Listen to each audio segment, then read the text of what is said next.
recognition of sexual assault and violence as a crime of genocide is a landmark development in international law.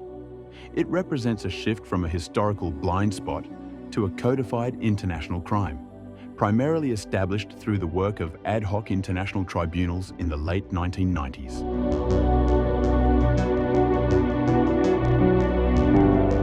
Despite widespread mass rapes during conflicts like World War II, the post-war tribunals at Nuremberg and Tokyo did not recognize sexual violence as a distinct crime, effectively ignoring it in the pursuit of justice for the Holocaust and other atrocities. Even the 1948 Convention on the Prevention and Punishment of the Crime of Genocide lacked explicit mention of sexual violence. While the convention defined genocide as acts like killing or causing serious bodily or mental harm, it was not until decades later that the international community formally interpreted these definitions to include sexual crimes.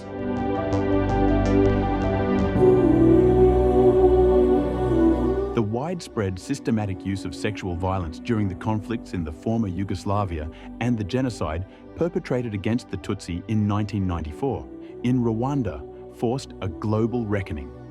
It became clear that sexual violence was being used not just as a side effect of war, but as a deliberate, organized tool of ethnic destruction designed to shatter the social fabric of targeted groups.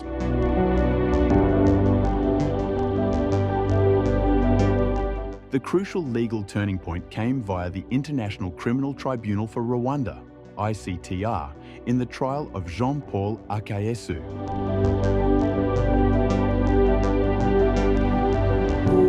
Jean-Paul Akayesu, born in 1953, was a Rwandan politician and former teacher who served as the Bourgmester, mayor of the Taba commune in Gitarama Prefecture from April 1993 until June 1994, during the period of the 1994 genocide against the Tutsi.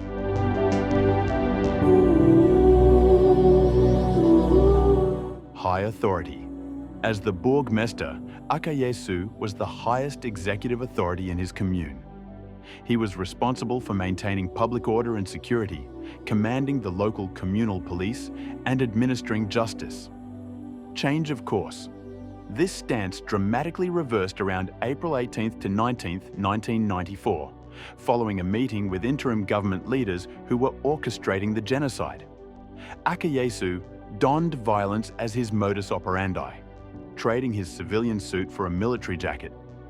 He then actively participated in, ordered, and publicly incited the Hutu population and the Interahamwe militia to exterminate the Tutsis.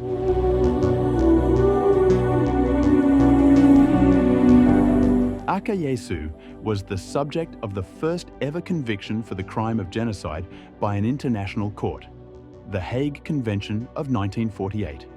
The International Criminal Tribunal for Rwanda, ICTR, found him guilty of 9 out of 15 counts, including 1. Genocide as the primary perpetrator for organizing and facilitating the mass killings. 2. Direct and public incitement to commit genocide. 3. Crimes against humanity for acts of murder, extermination, torture, rape, and other inhumane acts. Nari ngiye kuvuga ibyo Akayesu yakoze abari byo nkoze isoni mu maso y'abantu bo mu bindi bihugu bo mu rwego rw'isi ngira ngo icyo cyaha ngikoze isoni.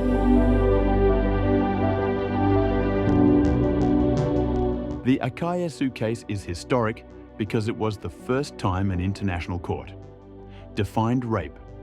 It provided an international legal definition of rape as a physical invasion of a sexual nature committed on a person under circumstances of coercion. Classified rape as genocide. The court recognized that the systematic mass rape of Tutsi women was committed with the intent to destroy the Tutsi group itself, the dolus specialis of genocide. This was achieved by causing serious mental harm, the public humiliation, degradation, and terror caused to the victims and their entire community. Causing serious bodily harm. The sexual violence led to physical injury, disease, and death. Destruction of the group's integrity. Sexual violence, often involving forced pregnancy, was used to destroy the spirit and cultural integrity of the group.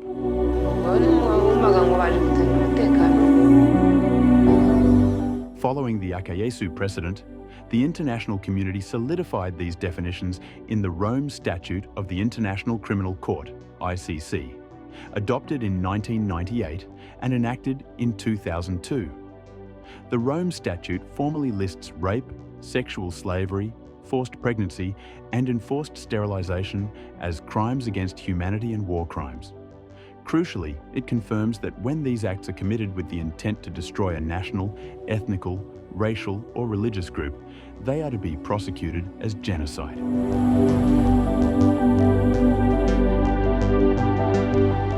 The legacy of the Akayesu trial remains a cornerstone of international justice. It moved sexual violence from a secondary byproduct of war to a recognized instrument of extermination. Jean-Paul Akayesu was sentenced to life imprisonment, a sentence he is currently serving in Mali, serving as a permanent reminder of the legal accountability for those who use sexual violence as a weapon of genocide.